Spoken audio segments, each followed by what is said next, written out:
तालाब में एक अज्ञात व्यक्ति का शव बरामद हुआ है। परसुडी थाना क्षेत्र का ये मामला है, जहां पाड़ा टोला में ये घटना हुई है। शव मिलने से इलाके में सनसनी फैल गई। शव पर कई चोट के निशान भी मिले हैं।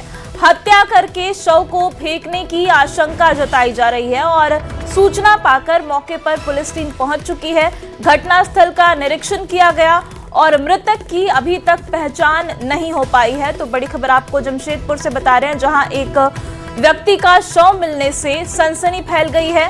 ये शव किसका है ये अभी तक पहचान नहीं हो पाई है और तालाब में ये शव मिला है, जिसके शरीर पर कई चोट के निशान भी हैं, जिसकी वजह से हत्या कर इसे फेंकने की आशंका जताई जा रही है। जब जी के घर से फ़ोन आया, जो इस तालाब के मालिक भी और बगल में रहते भी, उन लोगों ने बताया कि नहीं, आज हमारे तालाब में एक लाश जैसे दिख रहा है, थोड़ा आके देख लीजिए। जब मैं यहाँ पहुँचा और देखा तो पता चला ये तो लाश जैसी है, लाश क्या लाशें हैं। फिर मैंने थाना प्रभारी परसुडी थाना प्रभारी से संपर्क करके उनको खबर पहुँचाया है। अभी तो जानकारी मिला था कि एक डेड बॉडी है पुराना, तो आए। बड़ी खबर रामगढ़ से है, जहां रामगढ़ बोकारो NH 23 पर देर रात हुए भीषण सड़क हादसे में मृतकों की संख्या बढ़कर अब 8 हो चुकी है। बता दें कि रजरप्पा थाना क्षेत्र के लारी बुद्ध बाजार के पास कोयला लदे तेज रफ्तार ट्रक ने सवारी गाड़ी को जोरदार टक्कर मार दी थी। सभी लोग ताशा पार्टी के सदस्य थे और शादी समारोह में बाजा बजाने जा रहे थे। हादसे के बाद ट्रक चालक मौके से फरार हो गया है।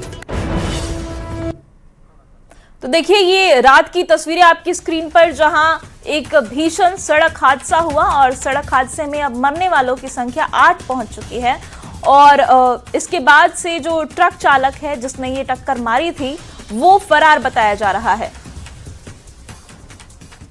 जो सड़क हादसा हुआ उसमें 7 लोग यहाँ आए थे, जिसमें एक काफी क्रिटिकल थे। 8 लोग आए थे, जिसमें एक क्रिटिकल थे, जिनको कि हम लोग फर्स्ट एड करके स्टेबलाइज करके रिम्स रेफर कर दिए और 7 ब्रॉड डेड थे।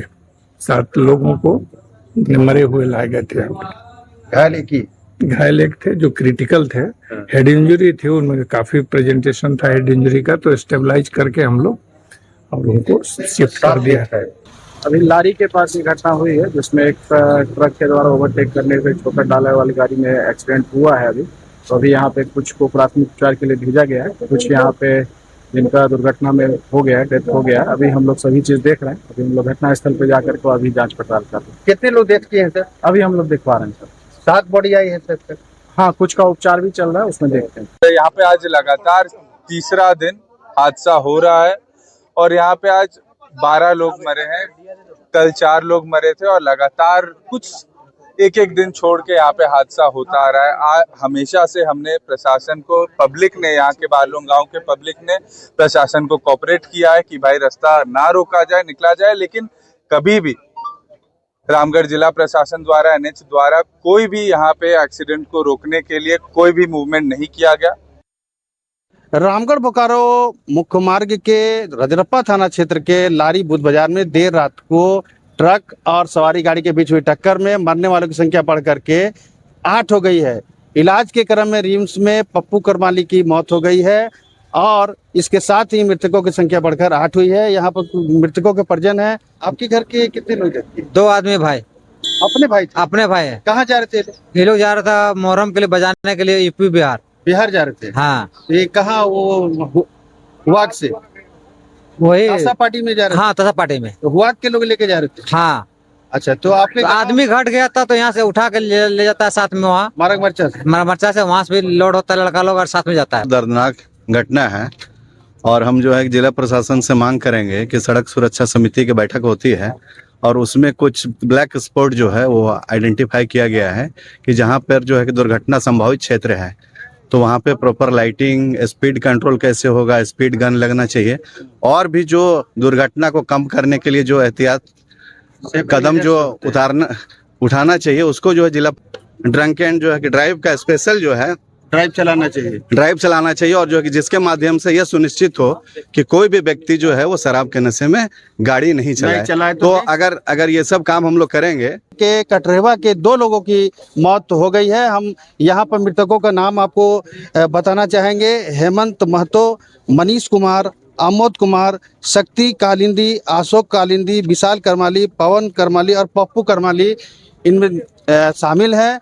आज रात में घटना हुई जब कोयला लदा तेज रफ्तार ट्रक ने सवारी गाड़ी को लारी बूथ बाजार के पास जोरदार टक्कर मार।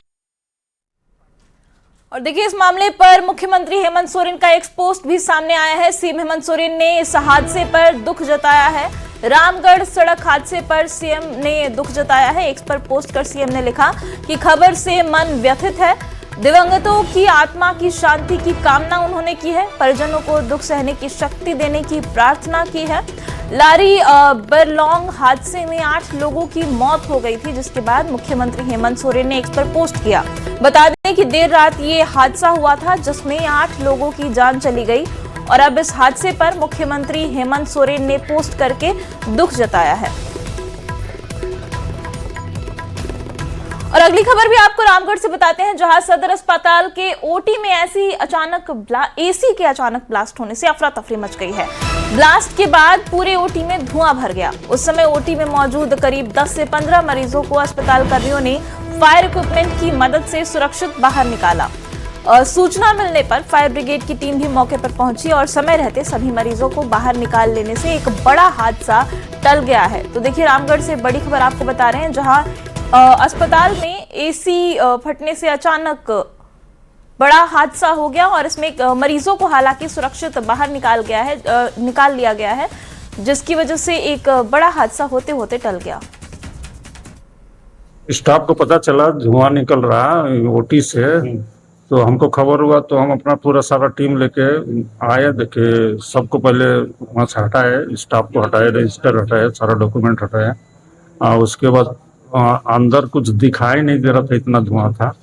तो उसके व्यवस्था किए, लाइट की व्यवस्था किए, फायर ब्रिगेड को इन्फॉर्म किए और जितने सिलेंडर है जो मॉक ड्रिल किए हुए हैं फायर कंट्रोल का, सारा चीज करके कार्बन डाइऑक्साइड वाला सिलेंडर भी स्प्रे किया और एबीसी सिलेंडर रहता है। प्रिकॉशन तो लिया जाएगा, मगर जैसी जानकारी मिली आग पर काबू पाने के बाद ये पता चला कि वहाँ हैंड वॉशिंग एरिया में एक एसी था जो ब्लास्ट कर गया। ब्लास्ट करने के बाद पूरे में धुआं भर गया। फिर वो आग वहां से कहीं आगे की ओर बढ़ा नहीं, वही कंटेंट रहा जितना दूर में था। परंतु उसके थोड़े देर पहले वहां पर शायद ऑपरेशन चल रहा था, मरीज उरीज सारे बाहर निकले। जैसे ही कॉल आया और मैं यहाँ पे पहुंची तो ऐसे आए तो सभी का कहना था कि अचानक से शॉर्ट सर्किट होने की वजह से जो एसी का जो ये है वो फट गया है करके, तो ऐसे करके धुआं वगैरह आग लगने का जो भी ये था, और इतना तो क्षति नहीं हुआ लेकिन फिर भी आग को कंट्रोल किया गया। और यहाँ पे जितने भी आसपास में जो थे उन्होंने बहुत ही अच्छे से अपना जो आग बुझाने का जो ये था वो किए भी। और ओटी में अचानक धुआं निकला, हम लोग गए तो देखे वहाँ धुआं निकल रहा है। हम लोग को पहले चेक सर पहले बोले पहले मरीज को निकालो यहाँ से, पहले सबसे पहले उन लोगों को सेव करो। उन लोगों को निकालने के बाद फिर हम लोग अंदर घुसे। बहुत ज़्यादा धुआं था, बहुत ज़्यादा गर्म हवा आ रहा था। हम गौतम विक्की इलेक्ट्रिसिटी मिस्त्री हमारे हैं, साथ में गए हम लोग वहाँ फायर वाला जो था पाउडर वाला। और अभी 4 दिन पहले ही मेरी डिलीवरी हुई है यहाँ पे, और हम बस खाना खाने ही जा रहे थे, 9:30 बज रहे थे रात के, और अचानक से पैनिक हो गया सबको कि आग लग गई। लेकिन हम लोग सुरक्षित बाहर आ गए हैं। सारे लोग सुरक्षित हैं? हाँ, सारी कोई दिक्कत नहीं है। और देखिए, रांची से बड़ी खबर है। बीजेपी नेता भानु प्रताप शाही का बड़ा बयान सामने आया है। महागठबंधन में अंदरूनी लड़ाई पर उन्होंने बयान दिया है। जेएमएम, कांग्रेस और आरजेडी आपस में लड़ेंगे, ये उन्होंने कहा है। बीजेपी करेगी फर्स्ट एड का काम। सरकार पर विकास से दूरी का आरोप भी उन्होंने लगाया है और कहा कि मलाई खाने में सब साथ हैं। तो देखिए, बीजेपी की ओर से बड़ा आरोप लगाया गया है। महागठबंधन में अंदरूनी लड़ाई पर भानु प्रताप ने यह आरोप लगाया है कि जेएमएम, कांग्रेस और आरजेडी आपस में लड़ेंगे और बीजेपी इस लड़ाई में फर्स्ट एड का काम करेगी। इसके साथ ही उन्होंने आरोप लगाया कि मलाई खाने में सभी साथ हैं। में फिरायालाल चौक पर फर्स्ट एड का व्यवस्था कर रहे हैं। जब जेएमएम कांग्रेस और आरजेडी के लोग आपस में लठम लट्ठी करेंगे तो बीजेपी के लोग हम लोग उनको मरहम पट्टी करेंगे। ये मलाई खाने के लिए ये लोग सटे हुए, राज्य के विकास के लिए ये लोग नहीं सटे। इनका गठबंधन राज्य के विकास के लिए नहीं हुआ है, ये मलाई खाने के लिए सटे हैं। इनको कुछ भी हो जाए, लात जूता हो जाए, नीति सिद्धांत पर चोट हो जाए, लेकिन इनको चाहिए पैसा।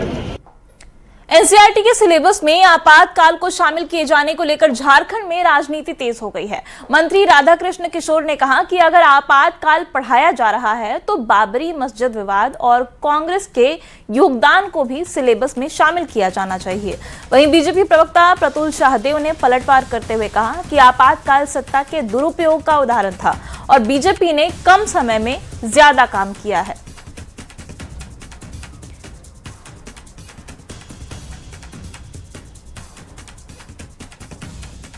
तो देखिए, आपातकाल को एनसीईआरटी ने 9वीं कक्षा के सिलेबस में जोड़ दिया है और इस पर अब सियासत शुरू हो गई है। कांग्रेस का कहना है कि अगर आपातकाल पढ़ाया जा रहा है तो इसके साथ ही बाबरी मस्जिद विध्वंस भी पढ़ाया जाना चाहिए। दे रहा हूं भारतीय जनता पार्टी को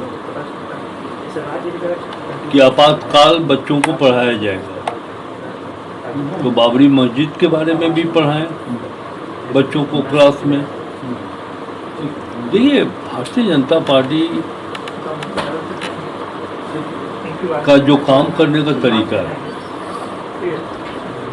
वो एक नया इतिहास देश में रचना चाहता है।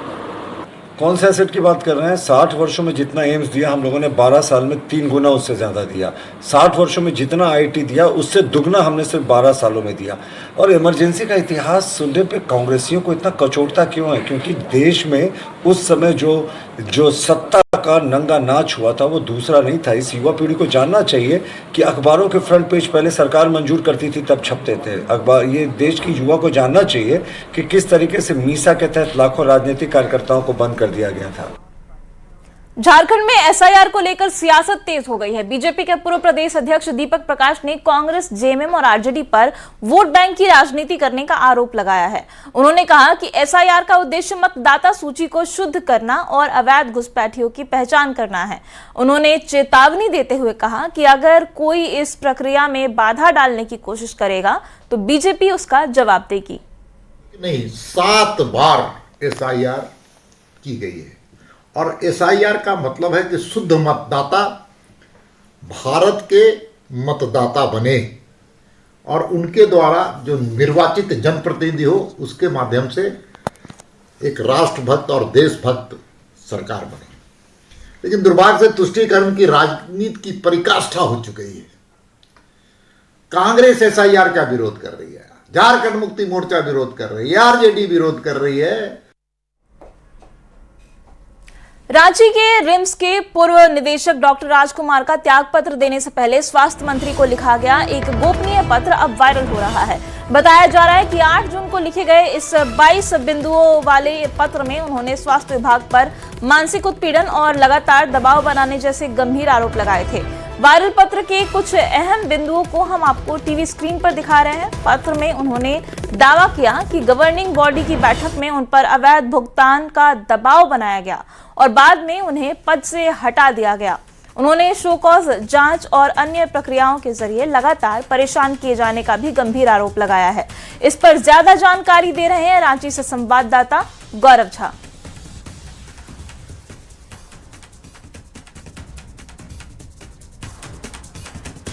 निदेशक के इस्तीफे के बाद राज्य में सियासी तापमान तो हाई है ही, इसके साथ साथ रिम्स निदेशक की एक पुरानी चिट्ठी भी वायरल हो गई है।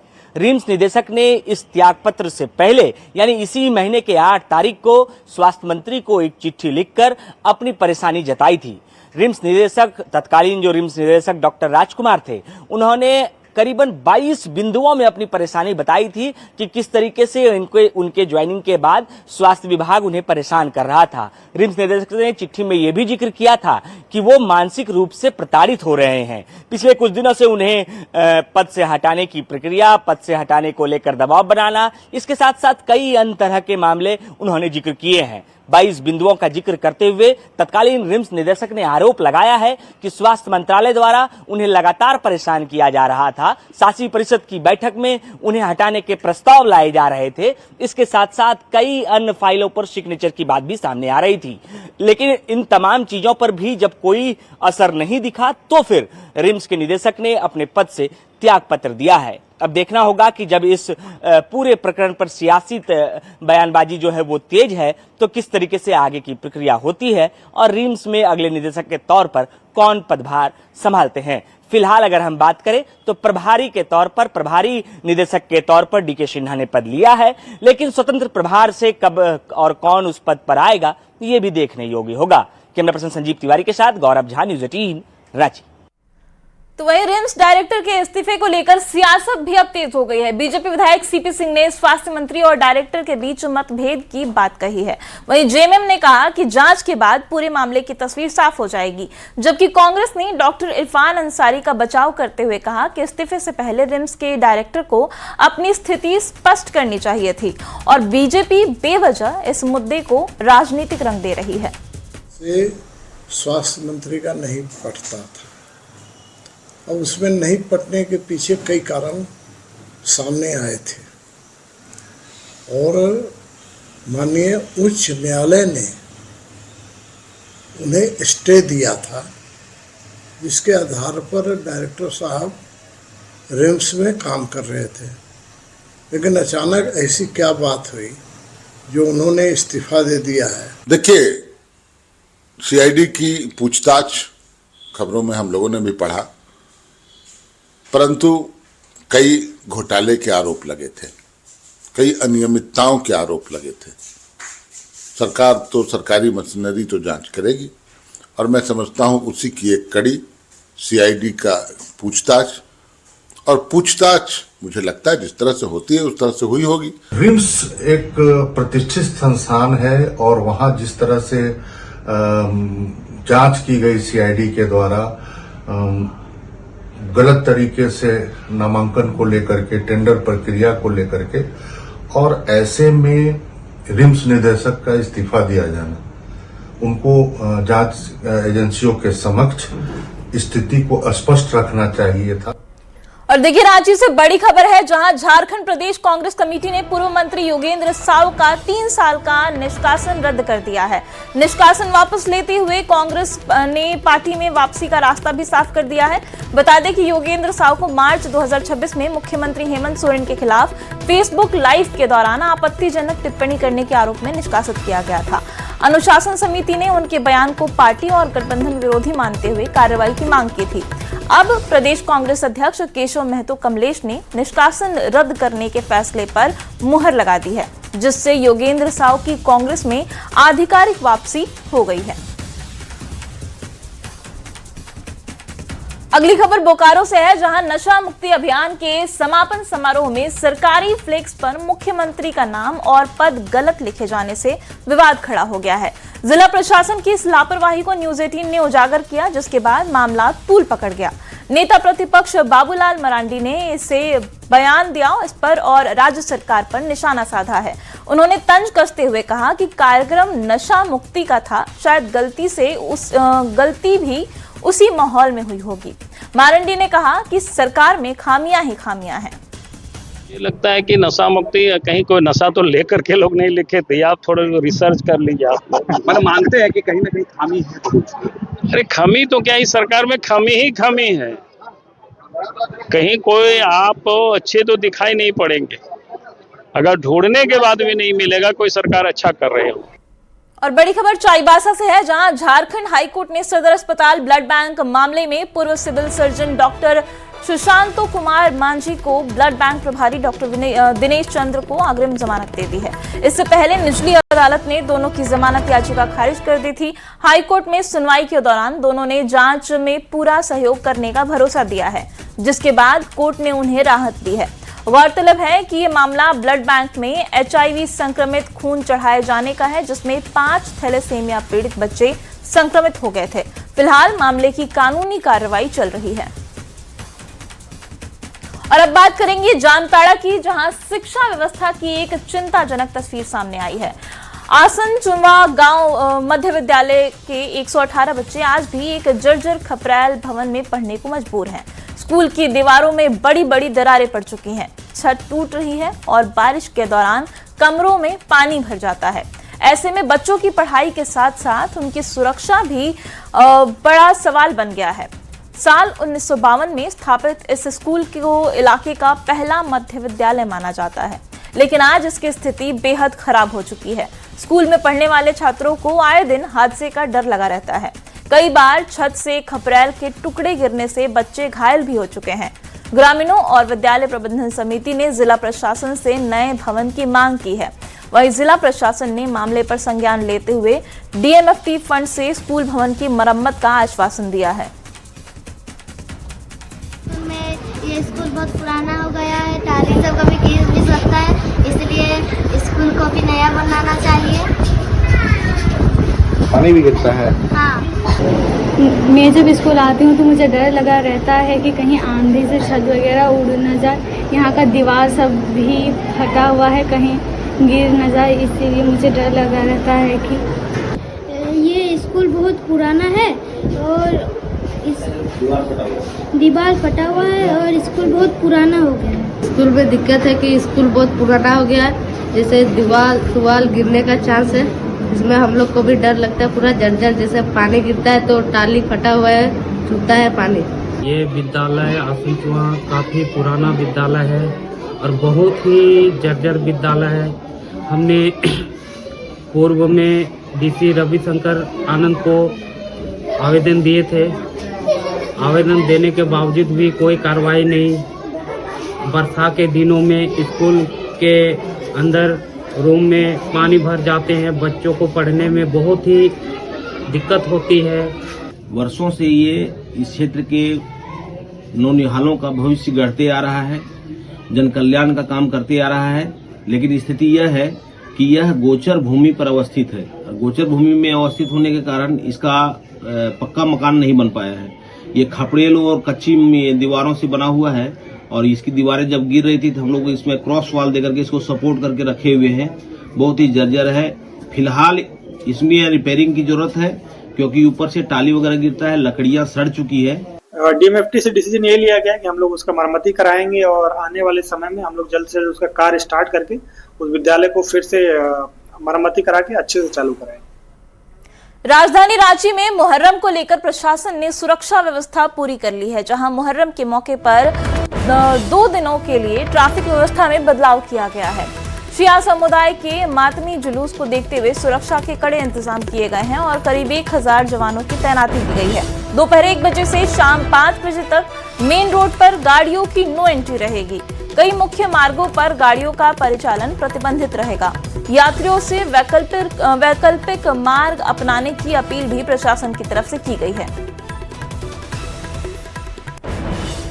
राजधानी रांची तैयार है और हम इस समय करबला चौक पर हैं और करबला चौक पर देख सकते हैं किस तरीके से सुरक्षा के इंतजाम किए गए हैं। और बता दें कि मुहर्रम को लेकर जिला प्रशासन की ओर से राजधानी रांची में 1000 पुलिसकर्मियों की तैनाती की गई है।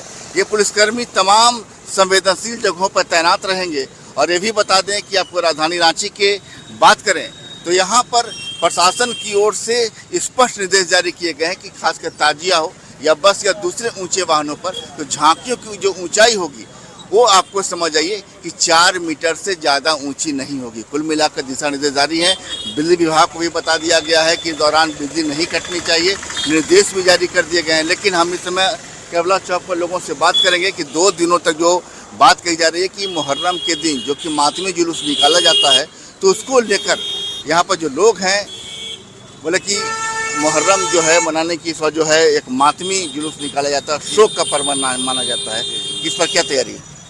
ऐसा है कि मुहर्रम आज 10वीं तारीख है और यहाँ पे मातम का भी करने के लिए शिया समुदाय के लोग आते हैं और हम लोग को यहाँ पे देखिए अभी बहुत सारा भीड़ हो जाएगा। 2 बजते यहाँ बहुत सारा भीड़ हो जाएगा। इतना सारा भीड़ हो जाएगा कि लाखों में आदमी नज़र आएंगे। शाम होते होते लाखों में आदमी नज़र आएंगे। और यहाँ पे जैसे करबला के अंदर में डीसी महोदय हम लोग को जनरेटर देते थे, लाइट देते थे। उधर पानी का दरकार है, पानी भी नहीं आया है। पानी लगा दिए तो उधर लगा दीजिए, ज़रूरत नहीं है। हम लोग को इस रोड में करबला टैंक रोड में पानी चाहिए। संजय कुमार सिन्हा, न्यूज़ 18 रांची। और इसके